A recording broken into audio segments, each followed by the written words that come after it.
শীতে আমরা 15 তারিখে আমাদের দুজনের খেলা হবে, তাহলে বুঝে যাবে কোনটা বেস্ট দল। এই যে মানুষ বলছে এই বৃষ্টি শুধু বৃষ্টি নয়, এটি ব্রাজিলের চোখের পানি, আসলে কতটুকু যুক্তি আছে এই না কথাটা? না, এটা একদম ভালো না। আজকে জিতুক। আপু প্রথমে 13 মিনিটের মাথায় প্রথমে একটা সুবর্ণ সুযোগ প্লান্টি মিস করছেন, এই ক্ষেত্রে কি ভাগ্যে ছিল না, ভাগ্যে ছিল না, এই কারণে দিতে পারে না। পরবর্তীতে দিবে ওস্তাদের ভাই শেষ রাতে, লাস্টে তো দিতেও পারে।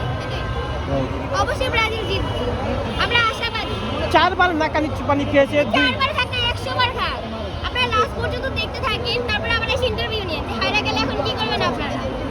আমরা চাই দুই দলই জিতুক। হ্যাঁ, কেন চান 2 দলে জিতুক? কারণ আর্জেন্টিনা ব্রাজিলের একসাথে সাপোর্ট বাংলাদেশে করে কোনোটাকে কোনোটা আর্জেন্টিনা ব্রাজিল এই দুইটা সাপোর্ট সবাই। আমরা কোনোটার ইচ্ছা আপনারা চান শেষ পর্যন্ত মাঠে ফাইনাল গড়াক এবং 2 দল যেই চ্যাম্পিয়ন হোক সেটি মেনে নেবেন আপনারা। হ্যাঁ হ্যাঁ হ্যাঁ, আর অবশ্যই। ধন্যবাদ আপনাকে ব্রাজিল এবং আর্জেন্টিনার সমর্থকদের।